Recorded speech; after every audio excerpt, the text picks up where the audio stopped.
Hi friends, மாயா சீனு சீரியலை பற்றி தான் நம்ம இந்த வீடியோக்குள்ளே பார்க்க போகிறோம். வாங்க நம்ம வீடியோக்குள்ளே போகலாம். மணி வந்து மாயா கிட்ட பேசிகிட்டு இருக்கிறாங்க. அப்போ மாயா சொல்கிறாங்க, சீனும் வந்து எங்கிட்ட பேச மாட்டேங்கிறான் மாமா அப்படின்னு சொல்லவும், சரிம்மா அவன் வந்து உன்னை கண்டிப்பாக புரிஞ்சுப்பா, நீ ஒன்றும் கவலைப்படாதம்மா அப்படின்னு சொல்லிட்டு போவோம். அடுத்து சீனுவை கூப்பிட்டு மணி பேசுகிறாங்க. டே, நீ ஏன்டா மாயா கிட்ட பேசாமல் இருக்கிற? சொல்ல போனாக்கி மாயா வந்து இந்த மாதிரிலாம் பண்ணியிருக்கானா, கண்டிப்பாக வந்து அவள் வந்து எல்லாருக்கும் நல்லது தான் செய்வா. அது ஏன் நீ புரிஞ்சிக்க மாட்டுக்க? சொல்ல போனாக்கி நீ அவளை வந்து விரும்பி தானே கல்யாணம் பண்ணுன. அப்படி இருந்தப்போ கூட நான் கூட அவளை புரிஞ்சுக்கிறேன். ஆனால் நீ ஏன் புரிஞ்சிக்க மாட்டேங்கிற? நீயும் உங்கள் அம்மாவோட சேர்ந்துக்கிட்டு இந்த மாதிரிலாம் மாயா கிட்ட பேசாமல் இருந்துட்டு இருக்கிறியா அப்படின்னு சொல்லவும், அப்போ சீனு சொல்கிறாங்க, இல்லைப்பா, இந்த வீட்டில் இன்னைக்கு வந்து இப்படி ஒரு நிலைமை ஏற்பட்டிருக்குதுங்கன்னா அதுக்கு முழு காரணமும் இந்த மாயா தான். மாயாவால் தான் எல்லாமே வந்து இந்த குடும்பமே இப்போ மாறி போச்சுது.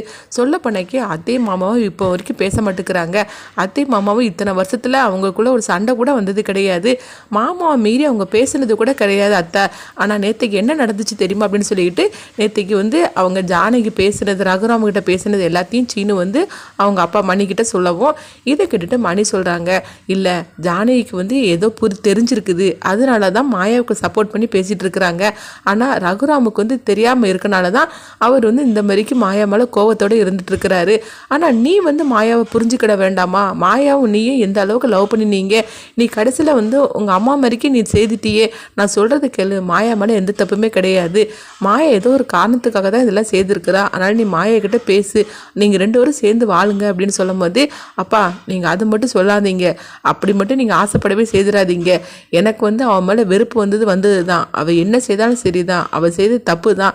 அவள் எவ்வளோ பெரிய தப்பு பண்ணியிருக்கிறா அந்த குடும்பத்துக்கு, அதனால அவகிட்ட நான் சேர்ந்து வாழணும்னு சொல்லி மட்டும் நீங்கள் என்னை கட்டாயப்படுத்தாதீங்க அப்படின்னு சொல்லிட்டு சீன கோவத்தோட போயிருந்தாங்க.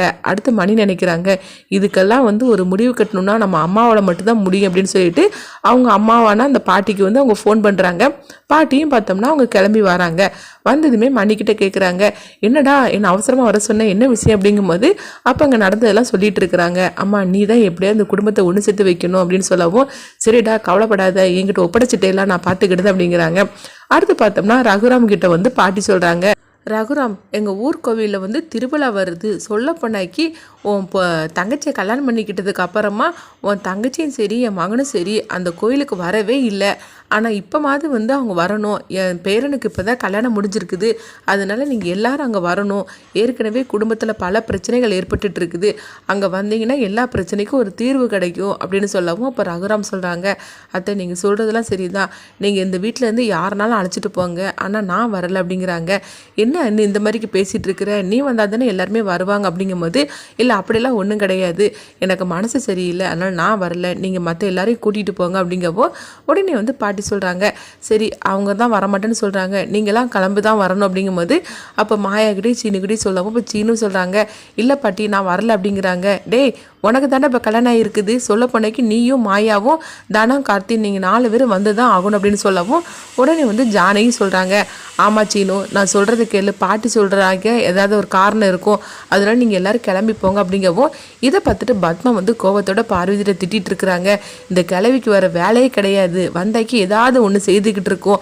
ஆமாம், இங்கே எல்லோரும் ரொம்ப சந்தோஷமாக இருந்துட்டு இருக்கோம் பாரு, கோயிலுக்கு போய் நம்ம சாமி கும்பிட்டுட்டு இருக்கிறதுக்கு. ஆனால் அந்த கிளை வந்து சும்மா விடாது, இப்போ ஏதாவது பிரச்சனை பண்ணிகிட்டே இருக்கும் அப்படின்னு சொல்லவும், அப்போ வந்து பாட்டி வந்து பத்மா கிட்ட சொல்கிறாங்க, என்ன பத்மா மனசுக்குள்ளே எதையோ பேசிக்கிட்டு இருக்கிற போலுக்கு, என்னை திட்டிட்டு தான் இருப்பேன் அப்படிங்கும்போது, அப்படிலாம் ஒன்றும் இல்லத்த அப்படிங்கிறாங்க.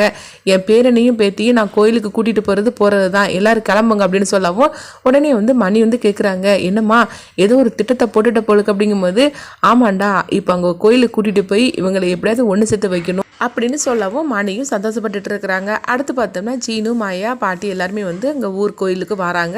அப்போ வந்து மாயா பார்த்தோம்னா அவங்க ரொம்ப சந்தோஷப்பட ஆரம்பிச்சிருந்தாங்க. அப்போ பாட்டிட்டு சொல்கிறாங்க, பாட்டி இந்த மாதிரிக்கு நான் திருவிழாவை நான் பார்த்ததே கிடையாது பாட்டி அப்படிங்கும்போது, அதான் ஒன்று மேலே வந்து வந்துருமா, வருஷம் திருவிழா வைப்பாங்க, நீ வந்துரு அப்படின்னு சொல்லவும் ரொம்பவே சந்தோஷப்பட்டுட்டு இருக்கிறாங்க. அங்கே வந்து எல்லாம் வந்து பாட்டு இதெல்லாம் வந்து கொட்டெல்லாம் அடிச்சுட்டு வரும்போது மாயா வந்து டான்ஸ்லாம் ஆடிட்டு வராங்க, ரொம்ப சந்தோஷப்பட்டுட்டு. சீனு மட்டும் இதை பார்த்துட்டு கொஞ்சம் மறைச்ச மாதிரிக்கே தான் வந்துட்டு இருக்கிறாங்க. இப்போ பாட்டி சொல்கிறாங்க, என்னடா என் பேத்தியே பாரு டான்ஸ்லாம் ஆடிட்டு இருக்கிறா, நீ மட்டும் உம்னா மஞ்சு மாரிக்கு வந்துட்டு இருக்காத, போ நீ சேர்ந்து ஆடு அப்படின்னு சொல்லிட்டு இருக்கிறாங்க. இப்படி ரொம்பவே கலகலப்பாக தான் எடுத்துகிட்டு போகிறாங்க. அடுத்து பார்த்தோம்னா கருப்பண்ணசாமி வந்து சாமி ஆடிட்டு இருக்கவும் அப்போ குறி கேட்கணும் அப்படின்னு சொல்லிக்கிட்டு பாட்டி சொல்லவும் உடனே பார்த்தோம்னா அந்த 2 ஜோடிகளை வந்து குறி கேட்கறதுக்காக அவங்க கருப்பண்ணசாமி முன்னாடி வந்து நிப்பாட்டிட்டு இருக்கிறாங்க. அப்போ கருப்பண்ணசாமி சொல்கிறாங்க, இப்போ கொஞ்ச நாளாகவே வந்து உங்கள் குடும்பத்தில் வந்து சில பிரச்சனைகள்லாம் ஏற்பட்டுட்டு இருக்குது. ஆனால் எல்லாமே வந்து நல்லதாக தான் முடியும், வேற நீங்கள் நினைக்கிற மாதிரிக்கு எதுவுமே தப்பாக முடியாது அப்படின்னு கருப்பண்ணசாமி வந்து குறி சொல்லிட்டு இருக்குது. கொஞ்ச நேரத்தில் அடுத்து பார்த்தோம்னா சீனு வந்து 4-5 ரவுடிங்க துரத்திட்டு வராங்க. அப்போ சீனுவை தீர்த்து கட்டணும் அப்படின்னு சொல்லிட்டு வரும்போது கரெக்டாக அங்கே மாயா வந்துருந்தாங்க. மாயா வந்து ஐயோ அவரை விட்டுருங்க அப்படின்னு சொல்லி அவங்க கத்தவும் உடனே எங்கே பார்த்தோம்னா சீனு மேலே வந்து எதையோ ஒரு பொருளை ஊற்றுற மாதிரி தான் வராங்க. கரெக்டாக பார்த்தோம்னா கருப்பண்ணசாமி வந்து தடுத்து நிறுத்திடுறாங்க. இதை பார்த்துக்கிட்டு மாயா ரொம்பவே சந்தோஷப்பட ஆரம்பிச்சிருந்தாங்க.